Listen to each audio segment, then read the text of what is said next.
The English are famously slow to learn other languages, but it seems that Rob and I, and of course you, our global audience here at 6 Minute English, are good examples of polyglots, people who speak more than one language, sometimes known as superlinguists. People who speak multiple languages benefit from many advantages, as we'll be hearing in this program. That word polyglot sounds familiar, Neil. Doesn't the prefix poly mean many? That's right, like polygon, a shape with many sides. Or polymath, someone who knows many things. And speaking of knowing things, it's time for my quiz question. The word polyglot comes from Greek and is made up of two parts, poly, which as Rob says means many, and glot. But what does glot mean? What is the meaning of the word polyglot? Is it A, many words, B, many sounds, or C, many tongues? Well, there's 3 syllables in polyglot, Neil, so I reckon it's B, many sounds.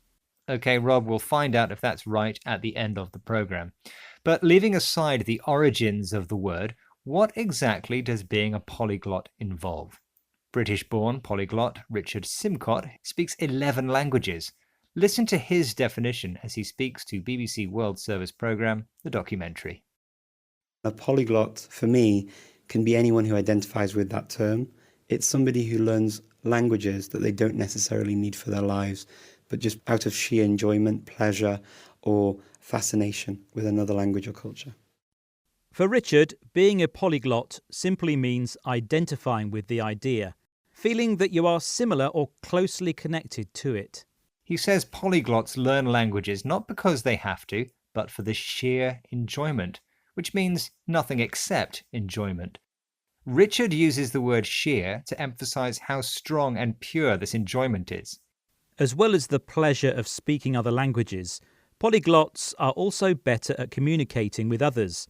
My favourite quote by South Africa's first black president, Nelson Mandela, is, "If you talk to a man in a language he understands, that goes to his head.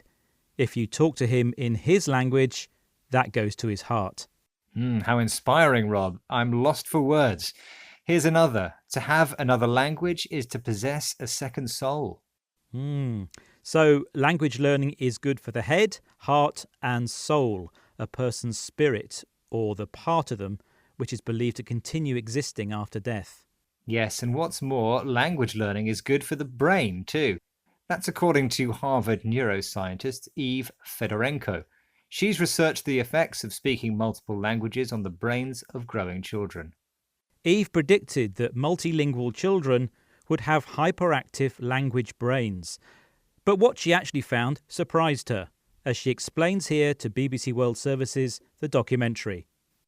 What we found, this is now people who already have proficiency in multiple languages, what we found is that their language regions appear to be smaller.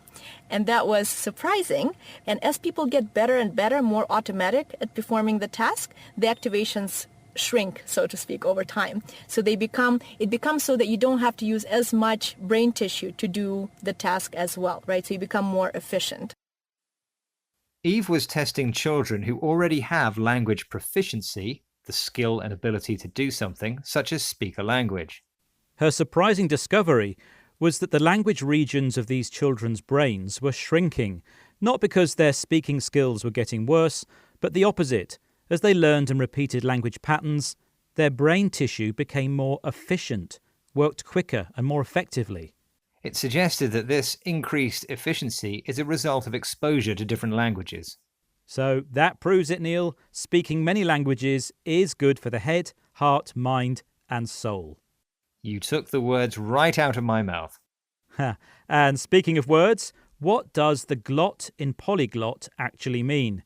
Was my answer correct? Ah, that's right. In my quiz question, I asked you for the meaning of the word polyglot. And I said B, many sounds. But in fact, the correct answer was C, many tongues. You may be a polyglot, Rob, but you're not quite a polymath yet. OK, well,